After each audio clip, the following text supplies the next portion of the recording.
Imam Bukhari dan Muslim meriwayatkan hadis dari sahabat Nabi tercinta Nu'man bin Bashir radhiyallahu anhuma wa ardahuma. Berkata Nu'man bin Bashir, sami'tu Rasulullah sallallahu alaihi wasallam yaqul, aku mendengar Rasulullah sallallahu alaihi wasallam bersabda, ala wa inna fil jasadi mudghah idza saluhat saluhal jasadu kulluh wa idza fasadat fasadal jasadu kulluh. Ketahuilah bahwasanya di dalam jasad ini ada sebuah gumpalan. Idza saluhat, apabila dia baik, saluhal jasadu kulluh, akan baik jasad semuanya. Wa idza fasadat, apabila jasad itu, apabila gumpalan itu rusak, fasadal jasadu kulluh, akan rusak semua jasadnya. Ala wahiyal qalb, ketahuilah dia adalah hati. Di dalam hadis yang mulia ini Nabi sallallahu alaihi wasallam mengingatkan kepada umatnya, mengingatkan kepada semua manusia bahwa seluruh anggota tubuh itu akan tunduk kepada perintah yang datang dari hati.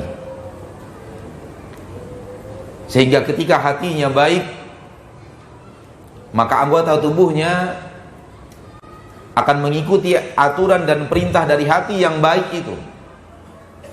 Sehingga matanya pun akan melakukan kebaikan-kebaikan, lisannya pun akan mengeluarkan kalimat-kalimat yang baik, telinganya pun akan diperintahkan hanya mendengar kalimat-kalimat yang baik dan suara-suara yang diridhoi dan dicintai oleh Allah tabaraka wa taala.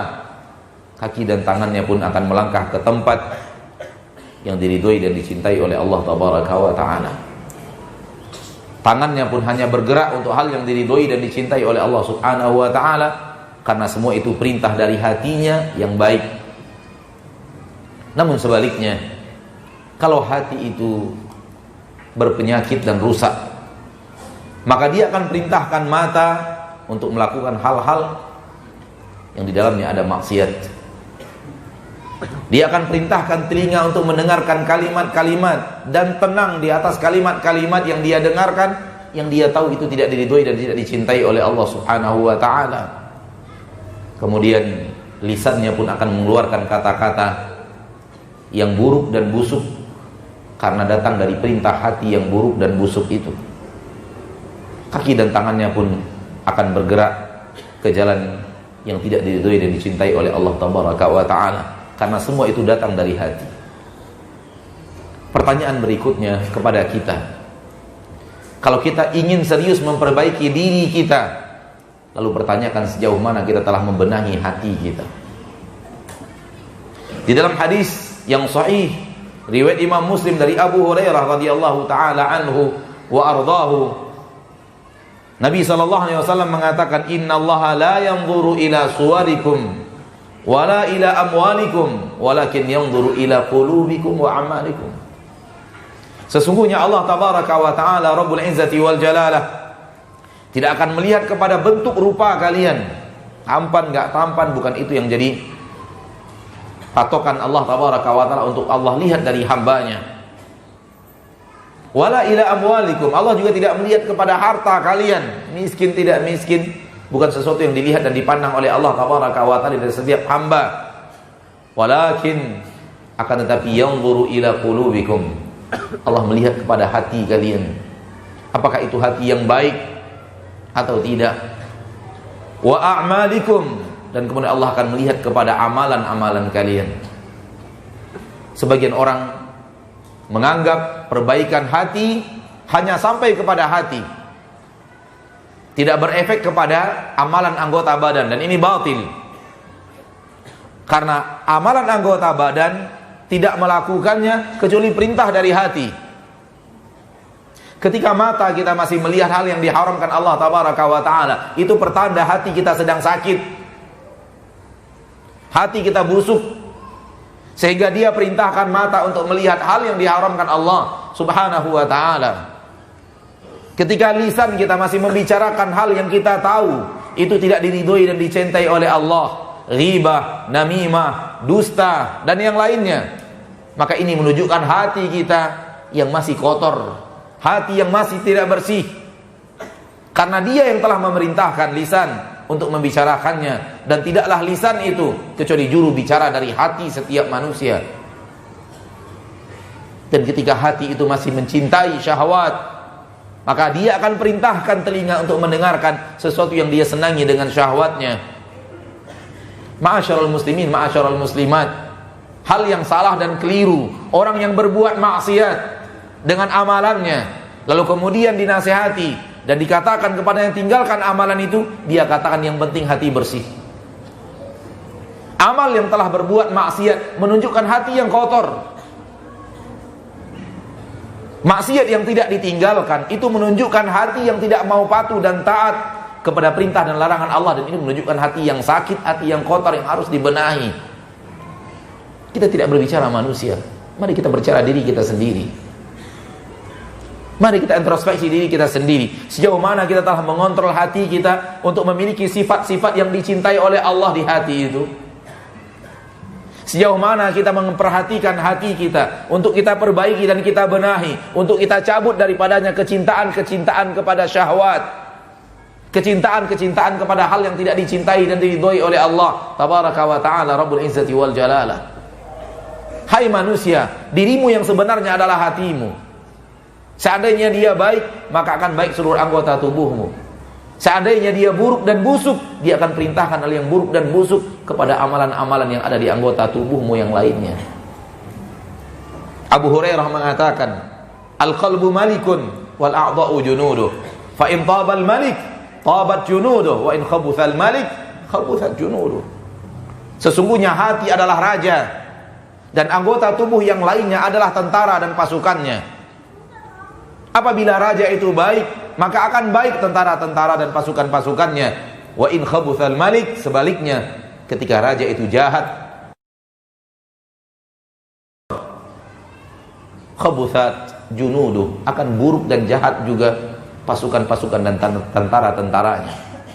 Amalan yang buruk, manusia menunjukkan buruk apa yang ada di dalamnya. Sebaliknya, buruk yang ada di dalam, dialah yang memerintahkan keburukan untuk diamalkan oleh anggota badan. Oleh karena itu tidak ada alasan kepada setiap yang berbuat maksiat mengatakan, walaupun saya begini yang penting hati saya bersih. Bersih dari mana? Seandainya dia bersih, dia akan membuat engkau berhenti daripada perbuatan maksiat. Seandainya hati itu bersih, hati itu akan memerintahkan anggota tubuh untuk berhenti dari yang diharamkan Allah Tabaraka wa ta'ala Rabbul Izzati wal Jalalah. Karena dia tidak bersihlah, maka dia tidak melarang anggota tubuh yang lainnya untuk melakukan maksiat. Karena dia yang memerintahkan anggota tubuh untuk berbuat maksiat. Pertanyaan kita adalah sejauh mana kita membenahi hati itu, yang dia adalah diri kita yang sebenarnya. Dirimu ada dua, ya saudaraku. Terdiri dari jasad yang bisa terlihat, dan terdiri daripada hati, ruh yang ada di dalam. Dan diri kita yang sebenarnya adalah ruh itu. Terbukti ketika kita wafat, seluruh jasad kita masih ada, tapi orang telah mengatakan kita pergi. Orang telah mengatakan kita tiada. Padahal seluruh anggota tubuh kita masih lengkap di hadapan mereka, masih lengkap di hadapan anak-anak dan istri kita, di hadapan suami dan anak-anak kita. Namun semua orang mengatakan kita telah pergi. Karena kita yang sebenarnya adalah ruh itu, yang ada di dalam diri kita itu. Sejauh mana kita telah memperbaiki diri kita yang sebenarnya? Mari kita benahi diri kita, saudaraku, saudariku, kaum muslimin dan muslimat. Jangan gara-gara memikirkan manusia, kita lupa memperbaiki diri kita. Perhatikan hati kita sejauh mana dia telah benar-benar cinta kepada akhirat lebih daripada cintanya kepada dunia. Sejauh mana dia benar-benar telah mencintai Allah dan Rasulnya lebih daripada siapapun dari manusia yang ada di permukaan bumi, sehingga kepatuhan dan ketaatannya hanya kepada Allah dan Rasulnya yang tertinggi, dan siapapun yang menyisihi Allah dan Rasulnya tidak akan dipatuhi dan tidak akan ditaati olehnya. Sampai mana kita mencintai amal saleh, Sehingga benar-benar ingin beramal saleh dan memperbanyak amal saleh itu, karena kita tahu di sanalah sumber keselamatan kita di akhirat. Dan sejauh mana kita telah membenci maksiat, kefasikan, dosa, dan berusaha untuk menjauhinya dari seluruh anggota tubuh, karena di sanalah kehancuran kita di akhirat kalau seandainya kita tidak menghentikannya. Allah tabaraka wa taala berfirman dalam Al-Quran surah Al-Hujurat, "Walakinna Allah habbaba ilaikumul iman wa zayyanahu fi qulubikum wa karraha ilaikumul kufra wal fusuqa wal isyan ulaika humur rasyidun." Surat Al-Hujurat ayat yang ke-7. "Walakinna Allah habbaba ilaikumul iman." Akan tapi Allah lah yang telah memberikan kecintaan kepada kalian terhadap iman. Wa zayyanahu fi qulubikum. Dan Allah yang menghiasi keimanan itu di dalam dada kalian, di dalam hati kalian. Wa karraha ilaikumul kufra wal fusuqa wal isyan. Dan Allah yang telah membuat dia benci, membuat hati itu benci kepada kekufuran, kepada kefasikan, kepada kemaksiatan. Kalau itu terjadi, sudah ada kecintaan kepada iman dan amal saleh, lalu berburu iman dan amal saleh, berburu ibadah dan ketaatan, berburu amal saleh, dan telah ada kebencian hati terhadap kekafiran, terhadap kemaksiatan, terhadap kefasikan, Allah katakan ulaika humur rasyidun, mereka lah orang-orang yang telah berjalan di atas jalur yang benar. Mari kita introspeksi diri kita, sejauh mana kita memiliki kecintaan kepada iman dan amal saleh, sehingga kita berburu untuk melakukan iman dan amal saleh. Dan sejauh mana hati ini membenci maksiat, membenci kekufuran, dan harus kita benci lebih daripada sekedar maksiat, membenci seluruh kefasikan, jalan yang keluar dari jalur syariat Allah tabaraka wa ta'ala Rabbul Izzati wal Jalalah. Betapa banyak hati yang masih mencintai maksiat, masih mengidam-idamkan maksiat, tahu itu maksiat itu terlarang, tahu itu tidak boleh untuk dinikmati, tahu itu tidak boleh untuk dilihat, tahu itu tidak boleh untuk didengar, tahu itu tidak boleh untuk dibicarakan, tahu itu tempat tidak boleh untuk didatangi.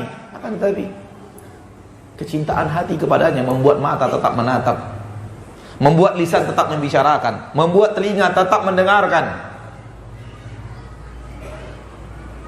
Karena hati belum membenci kefasikan, hati belum membenci maksiat. Saudaraku, saudariku, kaum muslimin dan muslimat, al-hadirin wal hadirat, para pemirsa dimanapun berada, mari kita benahi diri kita. Yang membutuhkan keselamatan itu kita, sebelum kita memberikan keselamatan dan berusaha mengajak selamat orang lain. Dan keselamatan kita utama adalah selamat nanti ketika kita dihisab oleh Allah tabaraka wa ta'ala Rabbul Izzati wal Jalalah.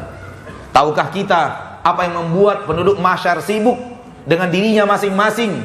Apa yang membuat penduduk mahsyar tidak peduli kepada orang-orang yang ia cintai di permukaan bumi, bertemu dengannya di akhirat? Karena semua memikirkan dosa dan kesalahannya yang ia lakukan di